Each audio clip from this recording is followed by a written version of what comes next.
Muchas gracias, Maggie. Le damos la bienvenida ahora a la doctora María Morena, profesora del Departamento de Desarrollo Biotecnológico de Facultad de Medicina, integrante de la Comisión Nacional Asesora de Vacunas, para, ir evacuando todas las dudas que nos vienen llegando a propósito de las vacunas. Así que bienvenida y gracias nuevamente por este diálogo con Arriba Gente. Por favor, buen día a todos. Bueno, ¿cuándo Uruguay va a poder llegar a una inmunización colectiva o de rebaño? Por ahí aparecieron algunos datos. Por ejemplo, los primeros grupos prioritarios se vacunaron en un promedio entre 60 y 70%. La respuesta a la población en general de 50 a 60 años fue diferente, ¿verdad? ¿Cuándo podríamos acceder a esa inmunidad colectiva? Bien, nosotros seguimos hablando de más del 70% de la población vacunada. Entonces, difícilmente con un 50% podamos llegar. Es cierto que eran las primeras poblaciones a vacunar, poblaciones que si bien pueden tener una sensación de riesgo por su labor, no son de las más vulnerables frente al coronavirus y por eso la adhesión puede ser un poco menor. Y que como son los primeros, a la medida que se va vacunando a la gente y que se va tomando confianza en el plan de vacunación, puede que se adhieran después cuando les toque por sus respectivas edades. Por la cantidad de vacunas que tenemos, todavía no serían suficientes para alcanzar la inmunidad de rebaño. Quizás más sobre el invierno, llegando a la primavera, podamos alcanzarla si vienen todas las vacunas de Pfizer o otras vacunas de Sinovac que anunció el gobierno y demás. ¿Se puede hablar de una inmunización de rebaño sin que se vacunen los menores de 18 años? Sí, vamos a estar muy al borde, tendríamos que estar todos vacunados. Los menores de 18 años, no sé si ustedes vieron las noticias que se están empezando a hacer ensayos clínicos para ver la posibilidad de vacunarlos. De hecho, por ejemplo, los menores de 5 años están contemplados en la vacunación de la gripe como grupo de riesgo. En este caso, el coronavirus no son de los grupos de más riesgo, pero sí pueden ayudar y digamos que en poca medida, pero colaboran en la transmisión o se infectan ellos mismos. Por lo tanto, deberíamos considerarlos en la vacunación en la medida que surjan los ensayos clínicos que avalen la misma. Por ahora no está contemplado y por eso exhortamos a la población a vacunarse la mayoría de las personas para intentar alcanzar la inmunidad de rebaño sin tener que contemplarlos a ellos. Doctora, la estrategia que ha utilizado el gobierno en la campaña de vacunación tiene que ver un poco con la llegada, ¿no? El modo en que van llegando las vacunas a nuestro país. Pero está un poco impuesto la duda de los mayores de 70 años, ¿no? De cuándo se van a vacunar, con qué vacunas, cuándo debería ser el mejor momento o ya debió haber sido un grupo prioritario. Bueno, sin lugar a dudas, los mayores de 70 años son un grupo prioritario. El problema es que en el momento de iniciado el plan de vacunación se contaba solamente con la de Sinovac, y esta vacuna en su momento no teníamos los datos de eficacia para el grupo mayor a 60 años. En las últimas semanas surgió un reporte nuevo, un ensayo clínico fase 1, fase 2, que demuestra que en mayores de 60 años esta vacuna es inmunogénica, es decir, que monta una respuesta inmune, induce una respuesta inmune en mayores de 60 años. Esta población tenía una media de 66 años, digo para que entiendan un poco el entorno que decidimos entre los 60 y los 70 años. Y esta respuesta inmune era comparable con esta que desarrollan los adultos jóvenes, por lo cual es de presuponer que la eficacia puede ser muy similar. Además empiezan a surgir datos de otros países donde están usando masivamente la CoronaVac, como puede ser Brasil o Chile, en el cual se empieza a visualizar una bajada de hospitalizaciones en aquellas personas vacunadas. Esto es más comunicaciones entre colegas y demás que se van recibiendo a través de otros colegas de la comisión. Y bueno, en base a esos datos y en la medida que veíamos que las de Pfizer iban a llegar por goteo, iban a ser un número pequeño al principio, se decidió ampliar hasta 70 por ahora la vacunación con CoronaVac.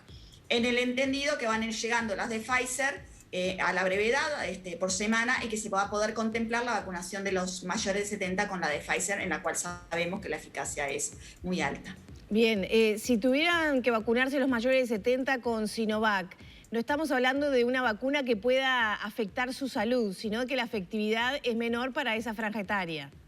O que no hay Ni estudios siquiera en realidad que podríamos prueben. decir que no hay estudios, exactamente, ni siquiera podríamos decir que la efectividad sea menor. Es simplemente que no hay estudios que nos avalen la efectividad en esa franja etaria. Y en la medida, vuelvo a decir, que contemplamos la llegada de Pfizer a la brevedad, entendimos que era mejor esperar a Pfizer. También hay que contemplar otro detalle. La CoronaVac tiene 2 dosis, al igual que la de Pfizer. Sin embargo, la protección de la CoronaVac se alcanza en gran medida después de la segunda dosis y unos cuantos días después de la segunda dosis. O sea que el esquema de inmunización implica un periodo largo de 1 mes y algo para alcanzar la inmunidad. En cambio, con la de Pfizer, 14 días después de la primera dosis ya se empieza a ver la efectividad bastante comparable con la de CoronaVac. Entonces, en ese sentido, se acortan también los plazos. Digamos, si bien la de Pfizer puede llegar un poco más tarde, se puede empezar a vacunar más tarde a los de 70 años, van a estar al mismo tiempo quizás igual de protegidos que los que empiezan inicialmente con CoronaVac. Doctora, usted ha sido bien clara con respecto a que están llegando datos a medida que también en otros países se comienzan a vacunar a otras franjas etarias. Esto puede explicar para mucha gente que se pone lógicamente ansiosa y nos dice a nosotros o nos pregunta aquí cómo en otros países están vacunando a personas de tal edad y aquí no. Porque usted acaba de explicar recién, si bien ustedes están en contacto con colegas, la pregunta concreta es, ¿qué se debe esperar para que, por ejemplo, categóricamente se pueda decir que tal o cual vacuna, ya no menciono cuál pueda ser, sí es conveniente darla para determinada franja o no tiene mayor efectividad para esa franja? ¿Cuál es el, digamos, documento, el informe que en definitiva hace que Uruguay diga no, en tal o cual país esto se ha certificado de esta manera?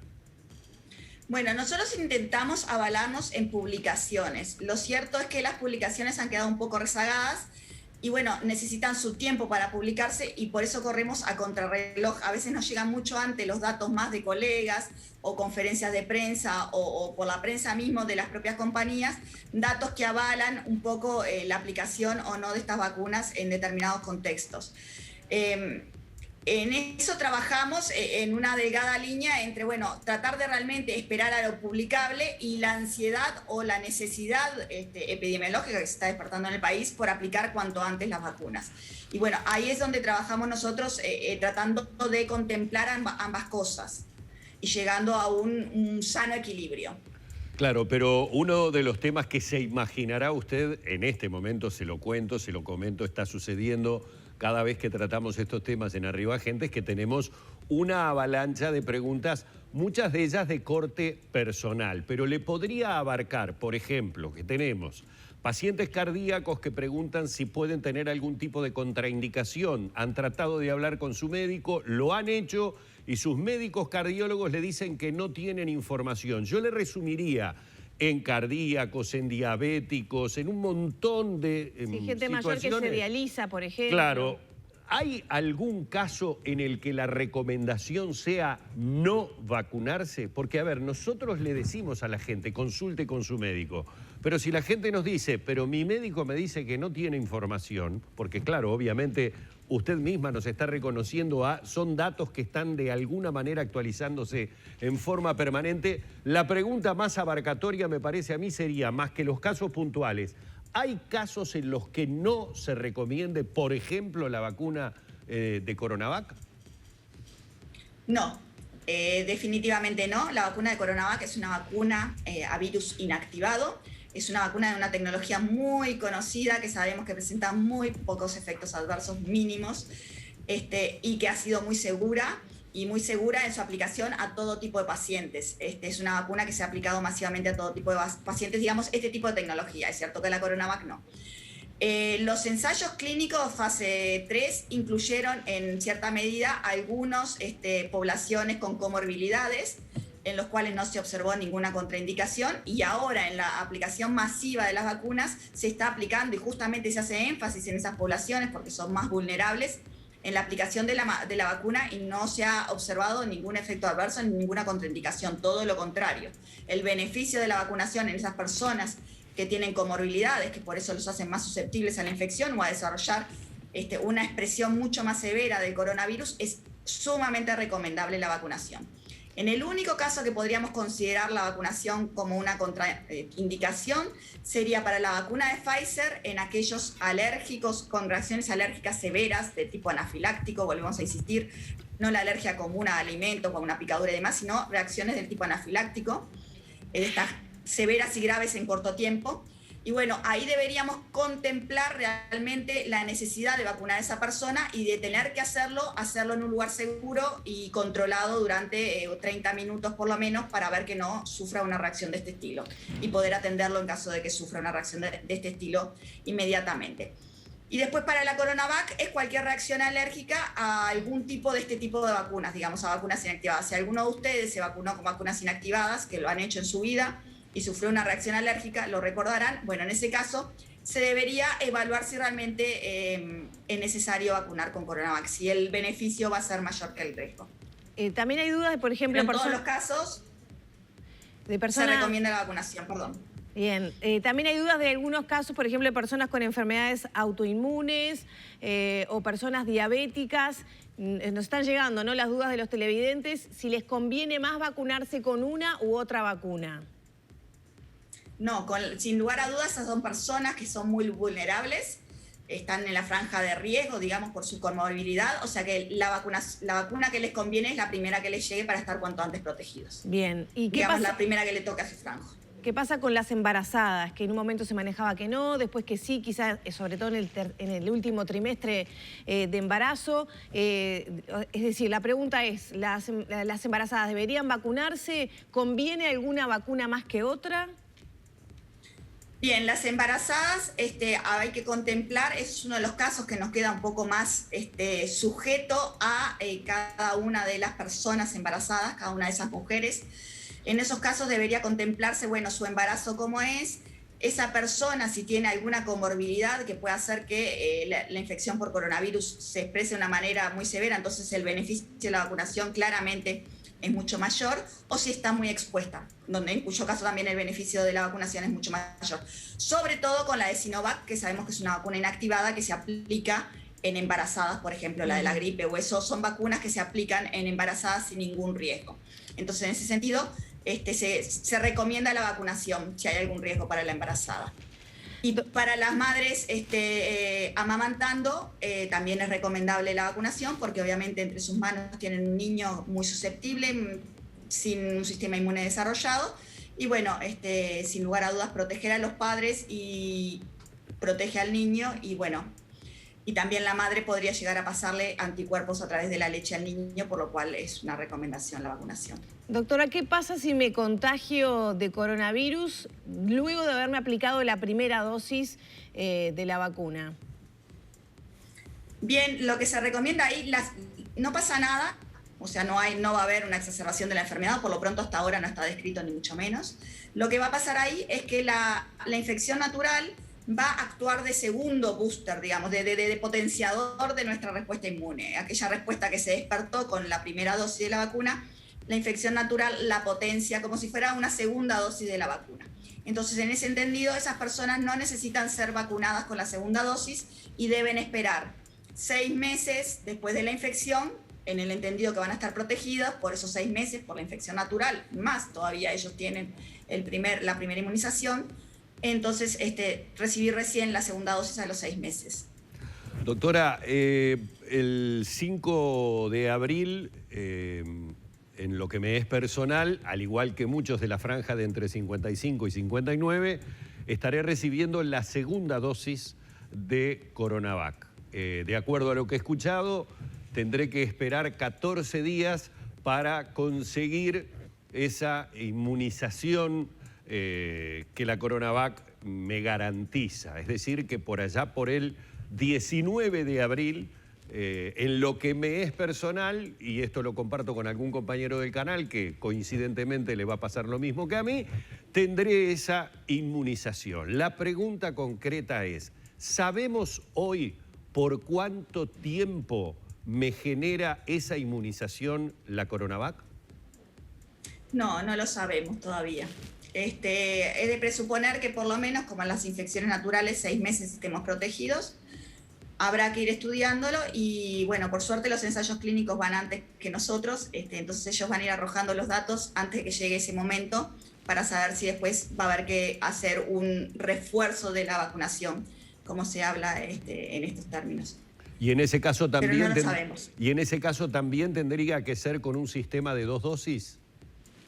No, justamente. Lo que pasa es que la primera dosis actúa de priming, le decimos nosotros, de iniciador. Claro. La segunda dosis actúa de refuerzo y ahora, a partir de ahora, todas las otras dosis actúan de refuerzo. Bien. Así funcionan las vacunas. Doctora, le transmito otras preguntas de televidentes. ¿Alérgicos a la penicilina podrían tener alguna reacción especialmente peligrosa al vacunarse? ¿Con alguna de las vacunas? No hay penicilina en la formulación de las vacunas, así que no debería haber ninguna reacción alérgica. Igualmente se les recomienda, como a todas las personas, permanecer en el lugar de inmunización durante 15 a 30 minutos para esperar la aparición por cualquier cosa, si aparece alguno de estos casos extraños, poder resolverlos a tiempo. Y ahora le voy a trasladar un problema que aún no tenemos, pero ¿qué sucede? Como hablamos de las vacunas en general, y se supone que en algún momento la de AstraZeneca podría llegar al país, porque es la que está dentro del sistema COVAX al que Uruguay adhirió hace mucho tiempo. ¿Por qué le digo un problema que no tenemos? Porque hoy por hoy en Uruguay no tenemos la vacuna AstraZeneca, pero usted sabe todo lo que se ha hablado con respecto al tema de AstraZeneca porque una determinada cantidad de países, fundamentalmente en Europa, decidieron suspender momentáneamente la vacunación por la sospecha de que esa vacuna esté generando trombos. Esto, en materia de la información que tenemos en este momento, al presente, ¿en qué situación está? Porque la Organización Mundial de la Salud dice que se continúe vacunando con AstraZeneca. Bien, este es un parate temporal, como ha sucedido en los ensayos clínicos, que ya hemos escuchado varias veces que se ha generado alerta, que se han parado los ensayos clínicos. Es bastante normal que cuando surgen algunos eventos de esta índole se detenga momentáneamente para analizar. Puede tener sus contras el detener momentáneamente porque obviamente va contra un plan de inmunización que se retrasa un poco y hay que ver la situación sanitaria de cada país, pero tiene a su favor que genera seguridad en que lo que se está haciendo bien. Entonces, en este sentido, por ahora no hay relación, o por lo menos la incidencia de estos coágulos en las personas vacunadas no es mayor que la incidencia de coágulos en personas normales. Lo que pasa es que cuando uno empieza a vacunar masivamente, y llevamos millones y millones de dosis administradas, ya sea de AstraZeneca o otras vacunas, empiezan a aparecer por simplemente de casualidad eventos juntos, la vacunación con algún otro evento que nos puede pasar normalmente en nuestra vida. Y bueno, es ahí donde se reporta y se empieza a ver si hay una relación temporal y una relación biológica con la vacunación que pueda explicar, que pueda hacer que la vacuna esté desarrollando eso, y es por eso que se para y se analiza, o si no. Esto se va a evacuar en las próximas semanas, por lo cual cuando llegue a Uruguay la vacuna de AstraZeneca, ya vamos a saber si hay relación o no. En principio no parecería haber relación, pero se para igual para analizar y está bien. Lo que tiene que sí hacerse una lectura diferente, no tiene que ser una lectura de alerta, sino todo lo contrario, es una lectura de, bueno, las cosas se están mirando de cerca todos estos eventos adversos, se está mirando realmente, escrutinando la seguridad de las vacunas siempre y estamos en la aplicación de vacunas seguras. Vamos por ese camino. ¿Uruguay podría entonces evitar o eliminar la llegada de la vacuna AstraZeneca a nuestro país? Ahora con los anuncios de ayer de una nueva compra de Sinovac. No creo que sea necesario porque además lo de AstraZeneca se relacionaba con un solo lote. Así que no creo que sea necesario. Me parece que bienvenida sea una vacuna de Oxford AstraZeneca y bueno, haremos el análisis apropiado en su momento cuando realmente tengamos todos los datos. Y para ir también eliminando dudas, ¿no? Porque estas informaciones a veces pegan en la población que después revertir ese concepto inicial, ¿no? De inseguridad de las vacunas, bueno, genera a veces reacciones de la población que terminan no estando tan justificadas en la base científica. ¿Cuál es la diferencia de AstraZeneca con las otras dos vacunas que hasta ahora nosotros acá en Uruguay conocemos, que son la Sinovac y la de Pfizer? Es otra tecnología diferente. La de Sinovac ya lo dijimos que era virus inactivado, la de Pfizer es ARN mensajero y la de Oxford AstraZeneca es vector viral. Es un vector viral, un adenovirus de chimpancés que lleva consigo la expresión del, o sea, el material genético para expresar la proteína S del coronavirus. Es una vacuna también a 2 dosis, con una separación de 0 a... Bueno, la separación en realidad se está estimulando a separarlas más en el tiempo porque se ve que la efectividad es mayor cuando se separan más en el tiempo. Entonces ahora, en base a un estudio clínico que salió en verano, se está recomendando la separación entre dosis entre 0 y 8 o hasta 12 semanas, y ahí se obtiene una efectividad del 74-75% para lo que es la enfermedad con síntomas del coronavirus. Para la enfermedad severa o grave tenemos una eficacia aún mayor. Bien, ¿y cualquiera de estas 3 vacunas nos cubren de las nuevas cepas que están circulando? No, no lo sabemos. De hecho, la de Oxford AstraZeneca, por ejemplo, se ha visto que no cubre con la sudafricana. La sudafricana tiene ciertas similitudes en sus mutaciones con la de Brasil. Lo cierto es que todavía no tenemos muchos datos con la que nos preocupa a nosotros, que es la P1, la que está en Brasil. En la medida que vayan surgiendo los datos, se habrá que ver. Igualmente, las compañías farmacéuticas están contemplando versiones nuevas de vacunas que sean con las nuevas variantes, de manera que estos refuerzos que hablábamos recién con Humberto podrían llegar a ser con otras variantes de virus para reforzar la inmunidad y encima promover un poco más con las nuevas variantes que surjan. Doctora, sin ponernos muy técnicos, usted acaba de mencionar algo muy importante que es la proteína S y seguramente usted ya debe estar informada mucho más que nosotros de lo que hace un par de días o 3 días se manejó como una nueva variante brasileña que ha encendido las luces de alerta con otra mutación.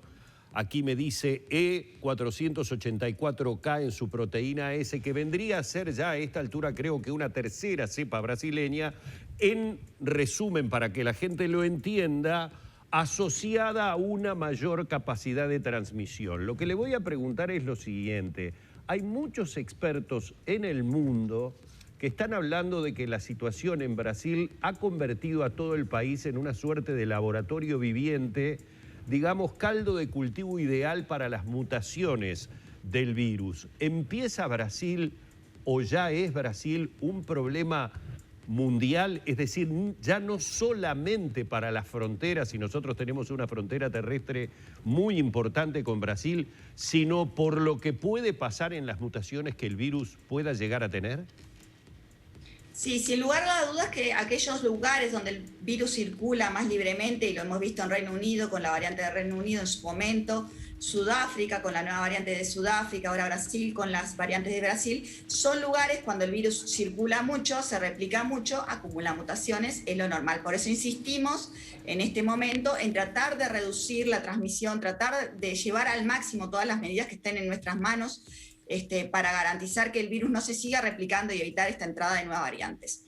Así como hablamos de la inmunidad de rebaño dentro de un país, tenemos que hablar también de la inmunidad de rebaño a nivel global. O sea, si vacunamos solo Uruguay, pero Brasil sigue generando sin vacunar, o cualquier otro país del mundo, ya lo hemos visto, esto nació en China. Entonces no estamos ajenos, no estamos aislados. Entonces es necesario que la vacunación llegue a todas partes del mundo, porque donde el virus siga replicando en algún lugar del mundo, sigue acumulando mutaciones, siguen apareciendo estas nuevas variantes que pueden complicar un poco la efectividad de las vacunas. Bien, doctora, le agradecemos muchísimo este espacio porque realmente hemos evacuado muchísimas dudas. Ya nos despedimos, pero quiero cerrar con un repasito mínimo y rápido de las contraindicaciones, que son las principales dudas que nos están llegando en cantidades a esta hora. Asmáticos, enfermedades autoinmunes, ¿no tienen contraindicación para vacunarse con ninguna de las vacunas? No, todo lo contrario, se les recomienda la vacunación. La única contraindicación son aquellos alérgicos a algún componente de la vacuna, para el caso de Sinovac, cuando hayan recibido en su historia alguna vacuna inactivada, ellos han generado una reacción alérgica. Lo recordará cada uno si tuvo alguna vez alguno. Y si no, aquellos alérgicos de reacciones severas del tipo anafiláctico para la vacuna de Pfizer. Bien. Si no, el resto es ampliamente recomendable la vacunación y exhortamos a todos a que se vacunen. Déjeme preguntarle algo porque más de uno nos consulta. ¿Qué quiere decir anafiláctico? Anafiláctico, a ver, si lo ponemos en palabras, ¿vieron las películas cuando uno come maní y es alérgico al maní, se hincha y queda enseguida? ¿Es una cosa de segundos? Bueno, igualmente aquellos que tienen reacciones anafilácticas saben que sufren de reacciones anafilácticas. Exactamente. No hay Pero manera de no es esa saberlo. reacción de alergia, por eso mismo son los 30 minutos esos, son más que suficientes para verlas. Este tipo de reacciones, porque son inmediatas y son muy, muy exacerbadas. Claro. Bien. Muchas gracias, doctora. Muchas gracias, No, doctora. por favor, de nada. Le Quedamos a las agradecemos. órdenes. Bueno, esperemos haber Que tengan buen evacuado día. muchísimas de las dudas que se nos presentaban esta mañana, ¿no? Con mensajes de nuestros televidentes en este diálogo con la doctora María Moreno, profesora del Departamento de Desarrollo Biotecnológico de Facultad de Medicina e integrante de la Comisión Nacional Asesora de Vacunas. Cerramos por aquí el diálogo.